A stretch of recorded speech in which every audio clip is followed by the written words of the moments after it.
Ya, Shalom Bapak Ibu dan Saudara. Jumpa kembali dengan saya Pendeta Lukas Eko Sukoco dari Padepokan Diakonia Mitra Kinasih GKJ Purworejo. Saudara, saya berharap pada pagi ini, hari ini kita juga diberkati Tuhan dan dalam harapan senantiasa kepada Allah. Ada beberapa yang sedang berduka, ada beberapa yang sedang sakit, ada beberapa yang sedang mengalami pergumulan. Jangan sampai kita kehilangan harapan di dalam Tuhan. Saudara, hari ini kita akan belajar untuk membahas kaitannya dengan doa, yaitu konsentrasi. Pernah enggak Bapak Ibu Saudara mengalami kita lagi berdoa, kemudian ada suara geledak atau abrang atau apa gitu. Lalu kita, aduh ini mesti ono apa iki? Atau wah ini kucingnya bongkar lauk yang di meja ini. Lalu kita tidak konsentrasi lagi. Atau pernah enggak kita mengalami misalnya sudah doa, sudah tenang, tapi tiba-tiba pikiran kita tuing gitu, lalu apa saja berseliweran dan kita tidak konsentrasi lagi kepada Tuhan. Nah, kita akan membahas hal ini, betapa pentingnya konsentrasi dalam doa. Betapa pentingnya konsentrasi dalam doa. Saudara, konsentrasi dalam doa itu sangat penting karena kita bisa berelasi secara pribadi dengan Tuhan. Betapa banyak dalam kehidupan sehari-hari orang mengalami kecelakaan atau naik motor jatuh atau naik sepeda juga ada batu sedikit kriol dan jatuh, atau malah jalan kaki saja kita bisa tersandung dan jatuh. Yaitu karena faktor manusia, kebanyakan karena kita tidak bisa konsentrasi. Nah, oleh sebab itu kan kaitannya dengan doa, konsentrasi ini begitu penting. Untuk itu, saudara-saudara, mari kita membaca Matius 6 pada ayat yang ke-6. Matius 6 ayat yang ke-6, Injil Matius 6 ayat 6 yang demikian sabdanya. Tetapi jika engkau berdoa, masuklah ke dalam kamarmu. Tetapi jika engkau berdoa, masuklah ke dalam kamarmu. Tutuplah pintu dan berdoalah kepada Bapamu yang di tempat tersembunyi. Maka Bapamu yang melihat yang tersembunyi akan membalasnya kepadamu. Injil Matius 6 ayat 6. Saudara, ada beberapa bagian yang penting dari bacaan ini. Yang pertama, tetapi jika engkau berdoa, berarti niat berelasi dengan Tuhan. Berarti bukan sembarangan. Kita berdoa itu asal dari niat hati kita. Masuklah ke dalam kamarmu, berarti ada kesediaan diri untuk ada di tempat tertentu, tidak sembarangan. Dan tempat tertentu ini kaitannya dengan doa pribadi.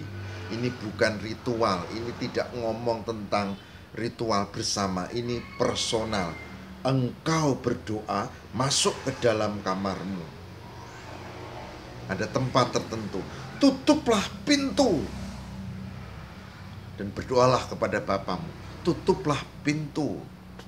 Ada yang bilang pada saya, wah saya kalau gitu tidak bisa doa dong Pak. Lah kenapa? Kamar saya tidak ada pintunya ya Pak, cuma korden. Wah saudara, ini berarti Anda harafiah. Yang dimaksud di sini adalah demikian. Satu, doa itu niat.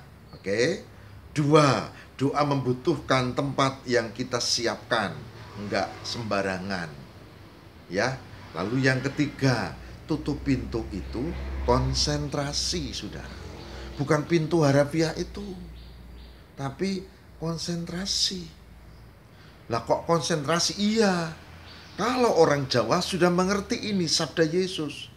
Pintu itu disebutlah babahan hawa songo, tutupan pintu gitu.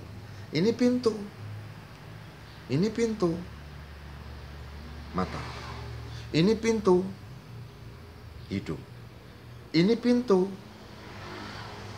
Ya, 1, 2, 3, 4, 5, 6. Itu pintu. Ini pintu. Dan juga ada dua pintu lain, gitu ya, yang ada di tubuh kita bagian bawah. Pintu. Artinya apa? Konsentrasi. Lagi kita berdoa, aduh tiba-tiba pengen pipis. Wah. Lagi mau berdoa, tiba-tiba malah kentut. Wah. Nggak bisa tutup pintu. Lagi berdoa, ada lihat, gitu nggak bisa tutup pintu. Ada berdoa, kok segermen. Nah, gitu.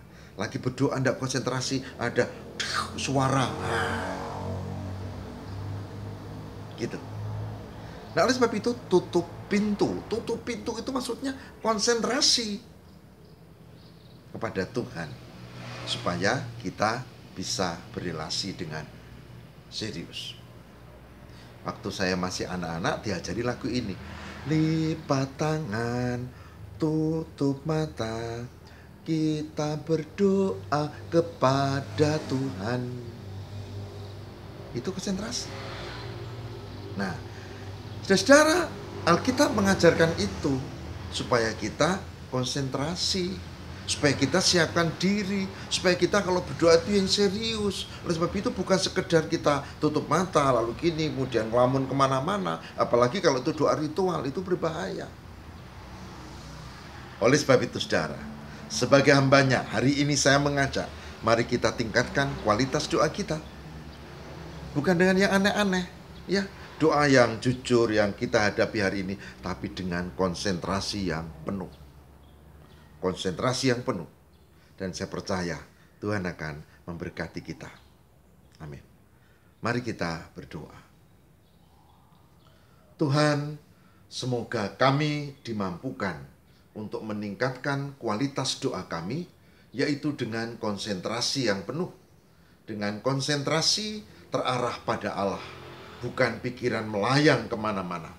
Dan kami percaya Tuhan memberkati, sehingga kami dengan pergumulan kami, kesulitan kami, persoalan kami, masalah kami, macam-macam, Tuhan akan menolong kami, dan kami berpengharapan di dalam Tuhan. Terima kasih, ya Allah. Demi Yesus pengantara kami berdoa. Amin.